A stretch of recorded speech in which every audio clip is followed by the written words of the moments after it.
For the first time in weeks, Monroe felt good. He felt even better when the wind pushed him close enough to reach the Swan. He was feeling so good, in fact, that he forgot all about his fear of heights. But when the Swan wriggled free and Monroe fell over the side, he remembered almost immediately. That might have been the end of Monroe if this were a shorter story, but it isn't, which is why Monroe's troubles were just beginning.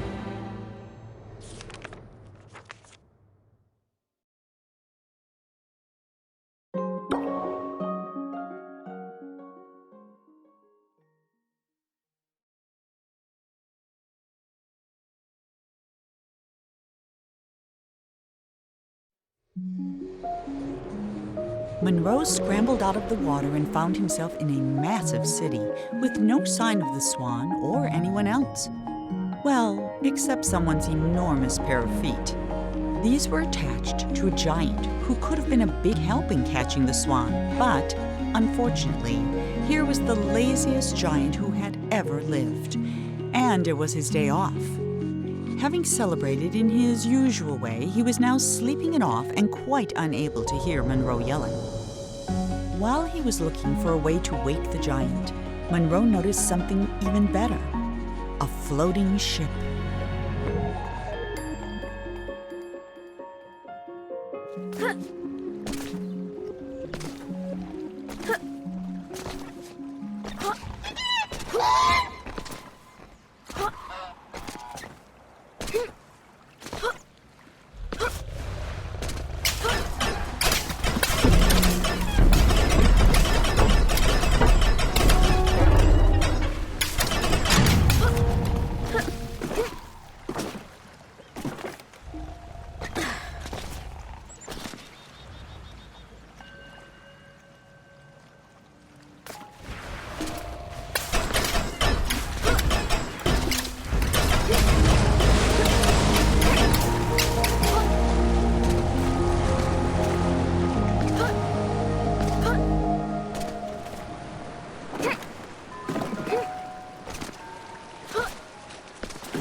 Even half finished, the creature had no trouble swallowing up all the king's soldiers, half his zoo, and 3 peppermint gazebos.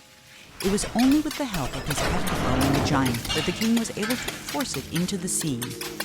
And though the water remained black for years after, the creature was never seen again on shore.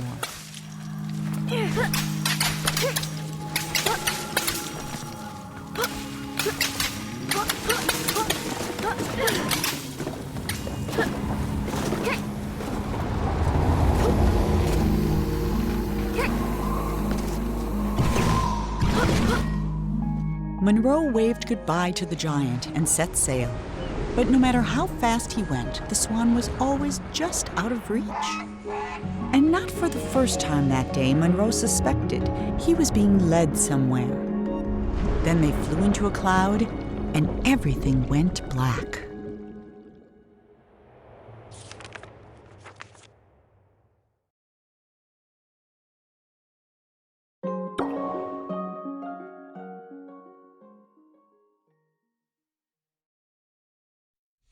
Monroe sailed on in darkness following the Swan's voice, but he never saw a thing. Not the stars, not the Swan, and certainly not the tree he got stuck in. When the clouds lifted, the Swan was gone, leaving Monroe alone in the middle of an immense forest. Since there was nothing else to be done, he jumped.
was tired of creating perfect kingdoms only to attract less than perfect subjects.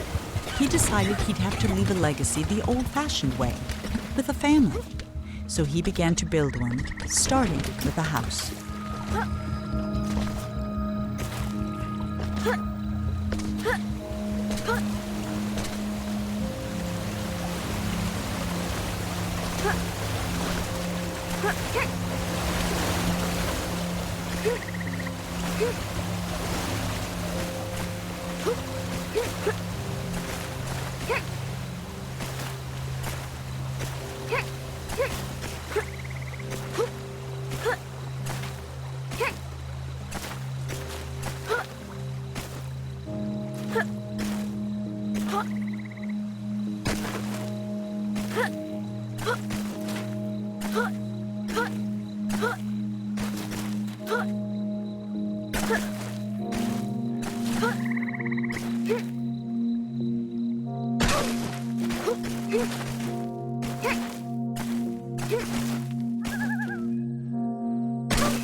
As Monroe stood there trying to think of something to say, the statue shuddered and the hatch slammed shut. And now there was no more need for talking.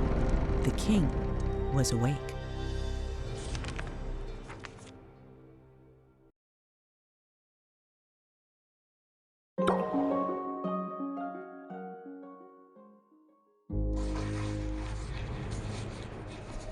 Ah, it's you, the boy from my dream. What a strange dream it was. My life's work was being destroyed, and all I could do was watch. Come, sit here by the fire. It all began right there, in the house I grew up in.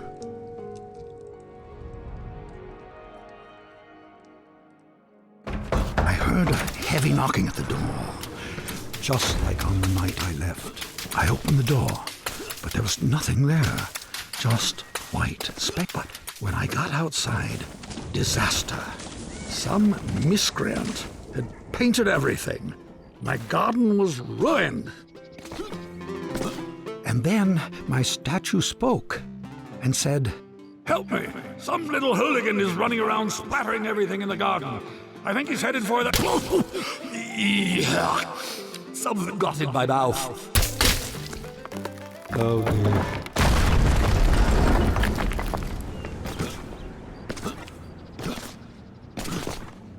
I saw my unfinished labyrinth, abandoned and forgotten, and then the credits appeared. Your dreams have credits? Oh yes, and subtitles.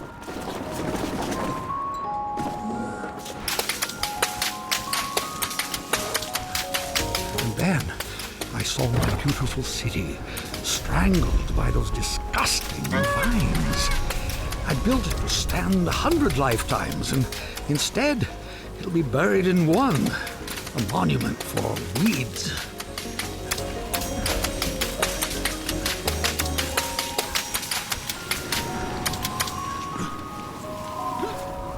The dining hall was full of people, like the old days.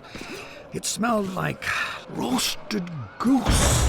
For a moment, I was happy. Then suddenly, I was alone again.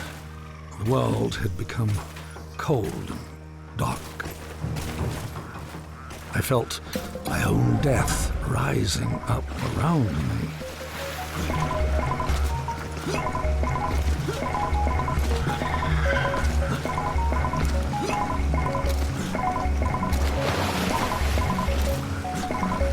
I floated past chunks of the house I built or started building.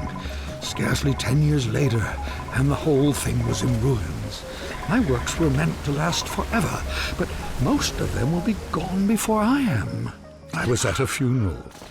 My own, as it turned out. No one was there, except you. I saw my monument, my last hope of leaving something that would live on after me. And I began to walk towards it, and with each step I took, I got larger. I just kept growing and growing, like a teenager. With a gentle push, my monument crumbled and sank. I saw my life's work laid out in front of me. Soon it would crumble into dust or be painted over by someone who would come after me, the same way I painted over what was here before me.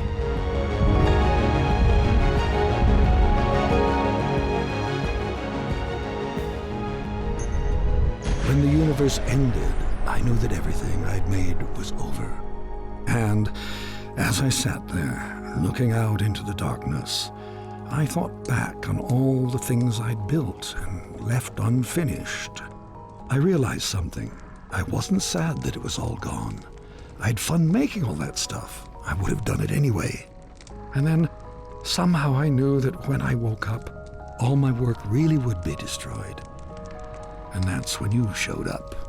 I don't know how you got here, but I'm glad to see you. I have something for you. This brush isn't mine anymore. My work is over. It belongs to you now. I hope it makes you happy and that someday they will say, he is a better man than his father. That door will take you anywhere you want to go, but leave quickly, child. None of this will last for long. And that night, even though he was very tired, Monroe did something that would have made his mother very happy. He painted.